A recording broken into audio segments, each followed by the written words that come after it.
নগাঁও জেলার কামপুর বনাঞ্চলিক আধিকারিকের কার্যালয়ের অধীনস্থ কচুয়ার কান্দাপাড়া ও রাংলু বস্তিতে বৃহস্পতিবার গভীর রাতে বন্য হাতির আক্রমণে 2 জনের মৃত্যু হয়েছে। নিহতরা হলেন শাহাজুদ্দিন ও হনুফা খাতুন নামে এক মহিলা। পরিবারের সদস্যদের অভিযোগ, হনুফা খাতুনকে ঘরের ভিতর থেকে টেনে এনে হাতির দল তাকে পদদলিত করে হত্যা করে। সারা রাত ধরে এই এলাকায় হাতির দল তাণ্ডব চালায়।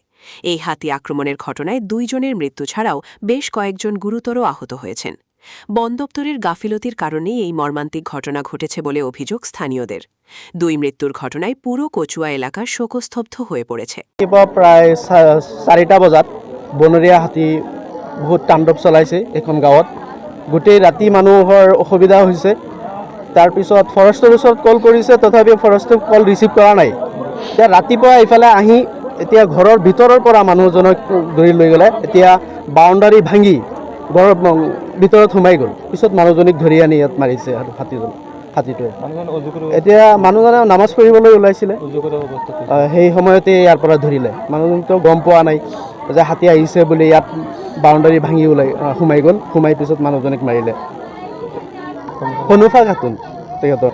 এই মানুহজনীক মাৰি থোৱাৰ পিছত আৰু সন্মুখত গৈ আৰু এজন মানুহ মাৰিছে, শ্বাহ আলী নাম মানুহজনৰ। তেখেতকো মাৰিছে। এই হাতীৰ জাক আহিছিল, প্ৰায় 30-35টা হাতী আহিছিল। প্ৰাপ্ত হৈছে আৰু এজন এতিয়া চিভিলত আছে, তেখেতক তৎক্ষণাত লৈ গ'ল। নহয়, এইটো জুৰিপাৰৰ মানুহ। তাৰপিছত তাত হ'ল ৰাঙলী বস্তিৰ মানুহ। সেই মানুহজনক যিজন মাৰিছে শ্বাহ আলী নামৰ, ৰাঙলী বস্তিৰ মানুহ।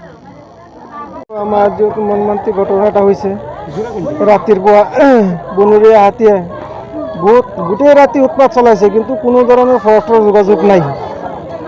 তাৰপিছত ইয়াত দুটা ঘটনা হোৱাৰ পিছত ফৰেষ্ট আৰু 1 ঘণ্টাৰ পিছত আহিছে।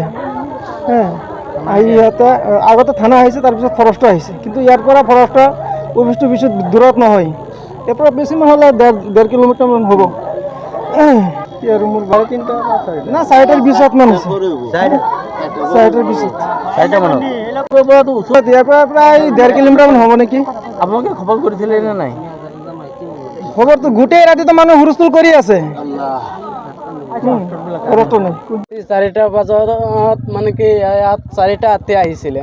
আহি ইয়াত মানে মানুহে 3জন মানুহ আছিলে, 2জন মানুহ পোৱা নাই আৰু এজন মানুহ পাইছে। ইয়াত পাৰাই তাৰপিছতো মাৰি দিলে। ইয়াত মানে আমি পঢ়া-শুনাৰ মানুহক খবৰ দিছোঁ বা হোমগাৰ্ডক খবৰ দিছোঁ, কোনোবা মানুহ অহা নাই। আমি নিজে ফোন কৰিছোঁ, এজন মানুহ অহা নাই।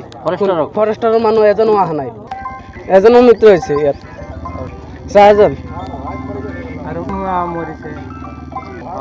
মহিলা মানুহ ইয়াতে আমাৰ ৰাঙলী বস্তিত মৃত্যু হৈছে অলপ আগতে।